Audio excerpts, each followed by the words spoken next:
everybody? Welcome into the Bourbon, Buzzed, and Ballin podcast. We are your hosts, Kolby and Dut, and you might be wondering why things are a little different today. Yeah, we're at the bar first, and usually we're over at the poker table. Well, we've been checking our feedback from our listeners, and there was two requests. One of them was higher frequency of content, and the second one was make each show a little bit shorter.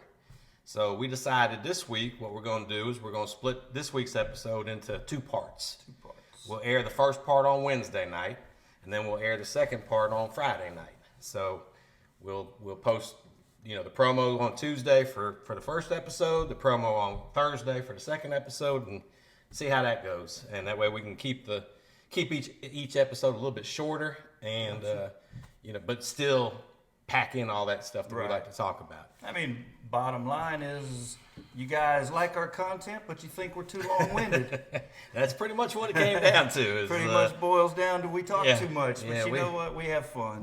People don't quite have 90 minutes they can dedicate to sit down at one time to listen to the podcast. Fair enough. So the way we're going to try this week is we're going to start over here. And we love to do our opening toast. So we're that's going to be the first segment of the show. We'll do that over here instead of at the poker table. We'll do the opening toast. Then we'll get into the rate that shit on that whole Horse Soldier bourbon. Seems fitting to open and toast and then roll we're right into here, the bourbon tasting. And right here at the bar. And then part two, we will go over to the poker table. That's where we'll do our scumbag of the week. And then we'll come in hot with what's going on in the sports world, and we'll talk about that.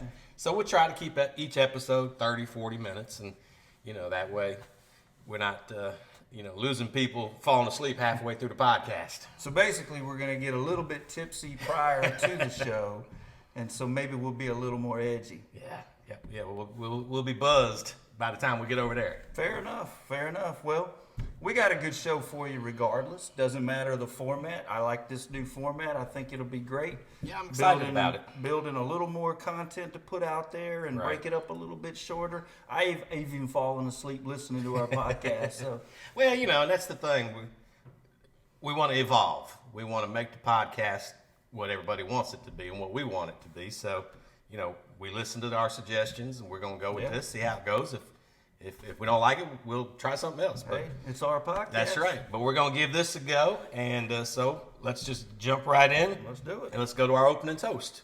You, me, first? I'll go first. Because yours pulls on the heartstring a little bit. Mine's just kind of a feel-good story. All right. Well, I'll try not to cry. So I'll we'll save yours for second. So mine is going to be, I'm going to toast Mr. Irrelevant. There you go. Brock Purdy was the very last pick in last year's NFL draft, and got his first start this weekend against the GOAT. The GOAT. And he became the first quarterback ever to beat Tom Brady in his very first start.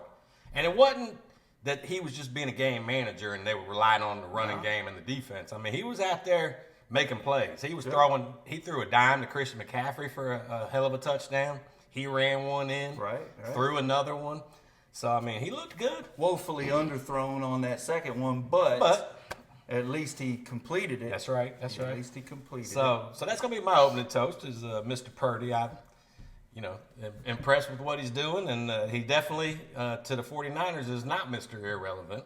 No, it's anytime, I mean, I know most of you that follow the draft, anybody beyond like the third round that sticks around, even in his case, becomes a starter, even if he's being a starter because of injuries. I mean, to step up like he did, that's pretty good. It was neat that his first start was against Brady, because Brady was, he was a late pick. And, and he became the starter for New England because of an injury. Right. Drew Bledsoe got hurt, so that's when Brady stepped up and stepped in. Same thing with Purdy. He became the starter because Jimmy G got hurt. And he stepped up and did his thing. So, that hats off to Mr. Purdy for doing what he's doing. Yeah. So. Iowa State kid. Oh, and I do want to give an honorable mention. I didn't toast him because you toasted him last week. Oh, I guess. But Mr. Will Anderson cleaning up all the defensive awards in the college circuit. Right. He got the Bednarik, the Nagurski, the Lombardi, the lot impact. He was a consensus All-American. So I got to at least give him a little honorable mention, a little bit of love, because he, you know, and a lot of people didn't think he really had that great of a season, but obviously, he did. Obviously, you can't just look at just the hard numbers. There's a lot more that goes into it. Absolutely. So Quarterback pressures are exactly. Quarterback pressures are pretty big. So Will's my honorable mention, but Mr. Purdy is who I'm going to toast. So who you going to toast this evening? So yeah, as Kolby mentioned, my toast is going to be a little bit more from the heart, I guess. I am going to toast a young man that, I guess, if you follow college football and game day, you would have come to know this kid through the Game Day show, where Tom Rinaldi always kind of gives you a feel-good story. Or that man almost brings me to tears every time. Man, those stories are amazing. I get amazing. choked up, and yeah, he's got to be one of the best at telling a story. But anyway, he the Michigan fan base had a kid, actually a pretty heralded recruit. He was offered scholarships to Kentucky and some other big Power 5 teams, but not Michigan, which was the true team he wanted to play for. His name's Demetrius Michi Walker. And so anyway, he was wanting to get a scholarship offer to Michigan, and Michigan had reached out to him and said that they were watching him, they were watching his progress, and he was close to being offered, and then developed like a tumor or a growth behind his knee, which ended up becoming bone cancer, and subsequently he lost his leg, and he had a kid in the meantime, and he's just, his prognosis was horrible, and so Michigan brought him in as an honorary captain and treated him to a game, treated him to a lot of benefits that the average fan doesn't get. And then unfortunately last week he did pass away from bone cancer. So, it's a pretty touching story.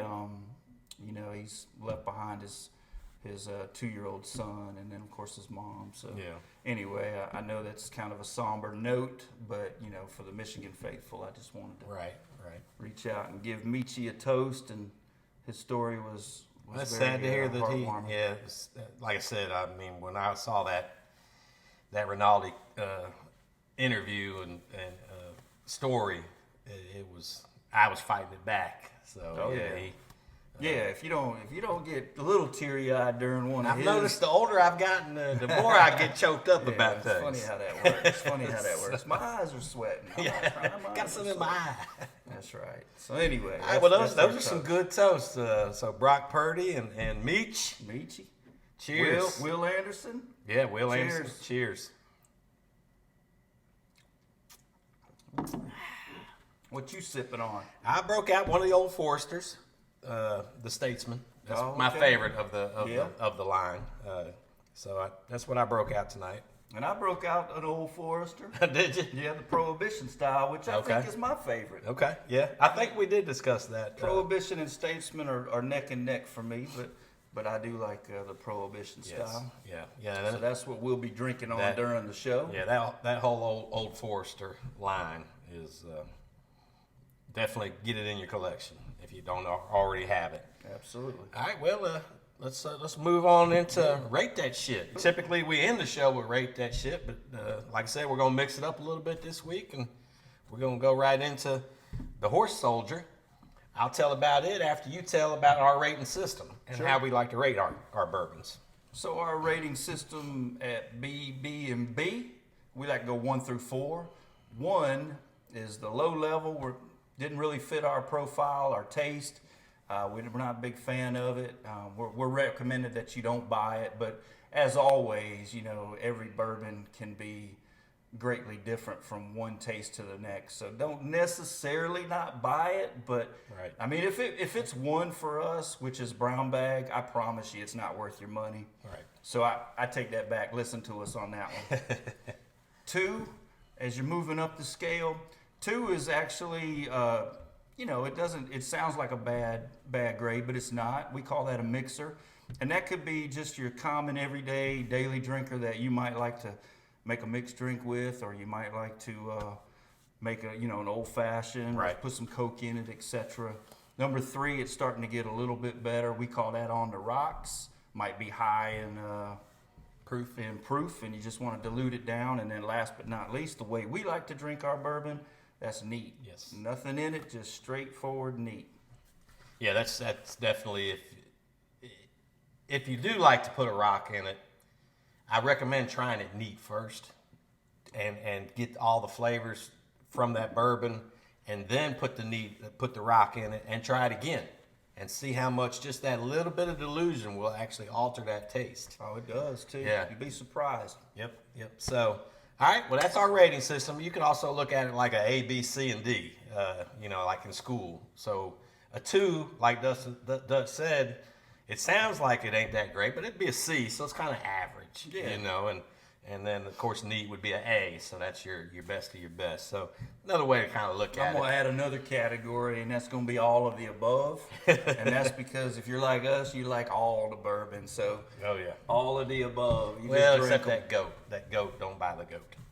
That's right. Man, and then that other one from Alabama, the Dread River. River.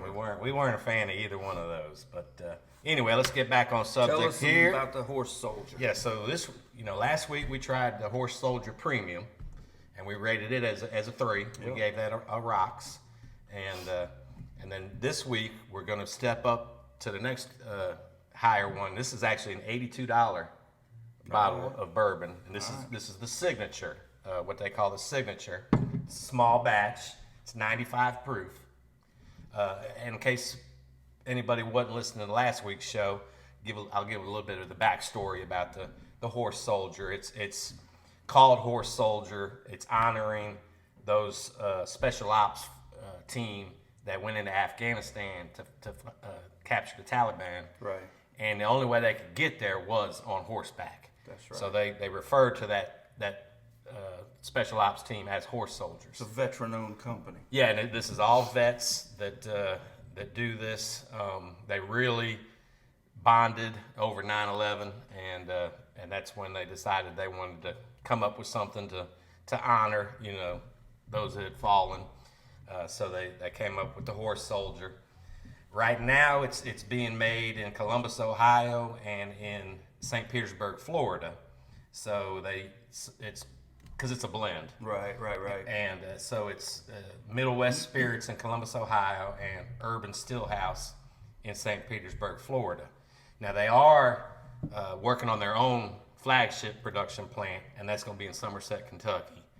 I wonder if that's going to change the flavor profile. Yeah, you would think it would.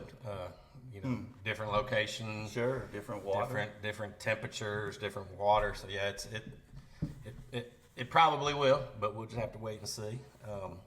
And then what I found interesting is each bottle, is molded from steel that was recovered when the World Trade Center collapsed. Right. So they were able to get from the New York Port Authority some of the steel that was recovered and made the molds that they formed the bottles with, which is so a little bit of trade centers which is, in every bottle. That's pretty cool. Yeah, which is cool. It's cool. So, and these vets have pretty much been involved with every conflict since the Vietnam War. So, they definitely have been there for us as a country. And go out. The bottles are beautiful.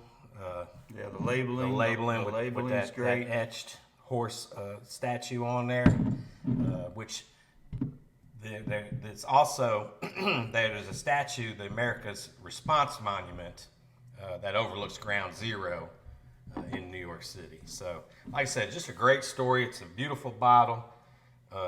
You get all 3 of them and have them on your shelf, and also enjoy the bourbon because the one last week was good, and I'm expecting these this week to be even better. Yeah, I think they move up the price scale. Yeah, so like I said, this one also has been aged a little bit longer. They didn't remember last week it was 2 to 4 years with the premium. They don't tell me the age; they just call it matured bourbons. So to me, matured would be 4 and up. So it's aged a little bit longer. little bit darker. It's not quite as I was noticing. It's not quite as dark as the Old Foresters that we're drinking, but it is a little bit darker amber than the premium had last week. For sure. So now your aroma is supposed to give you butterscotch, ginger, and cherries. I definitely get a little bit of buttery. I mean, I'll call it butterscotch. I definitely get a little bit of buttery, nutty flavor for me. And I don't know about ginger. I don't didn't really get the ginger. It's a nice nose though. Yeah, it Real is. pleasant nose for sure. Yeah. And remember, this is also a non-chill filtered, so it's a full-bodied experience. And now with the taste, you should get toffee, dark stone fruits, the ginger again, some cola, vanilla, and oak. Definitely vanilla, oaky. It's got a real It does dry. have It's like dry. I'm wondering if that's the ginger, that kind of sharp taste. I'm getting some cherry notes. Mm-hmm.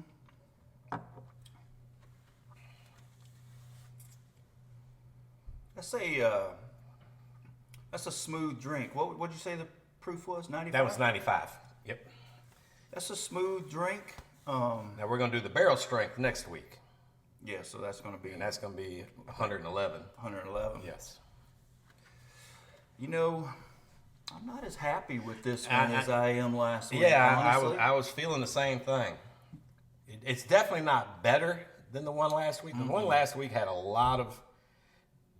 It was complex. That one had a lot of different flavors. A lot of Kolby flavors. just said it was complex. There was a lot of upfront flavors versus back end flavors. This one finished a little medicinal for me. You know, I'm getting a lot more of the mash, corn. Getting a lot of that mash. I'm assuming corn's in that one. Yeah. It didn't give me the mash. Because like I said, it's also blended from multiple bourbons. Right. So Yeah, I think it'd be hard to give an exact mash. Honestly, I'm struggling to get it to a 3. I think I'm right at a 3. Yeah. Of course, like I said, $82. If it wasn't for wanting to have the whole collection, I might would have leave this one on the shelf. You know, if you don't like to spend a lot of money on your bourbons, if you like more in that $30 to $50 range, I would say, leave this one alone. I would say go get Statesman, any of the Old Foresters. We could spend a whole show telling you which bourbons to pick up over Chicken this Cock. For 82, I may have to knock it down to a 2. Yeah, it's a 2 for me, man. I just didn't. I'm not as impressed with that one as I am. Now I think I'll premium. probably next time I drink it, I'll probably throw a cube in there and see if that helps it. But I don't know. The proof wasn't that. No, it's powerful. not. But I'm just saying that Right. little bit of water to kind of just alter the taste just a little bit. Yeah. Yeah. You're swirling it like it's gonna. I know, like it's gonna. I'm trying to wake it up.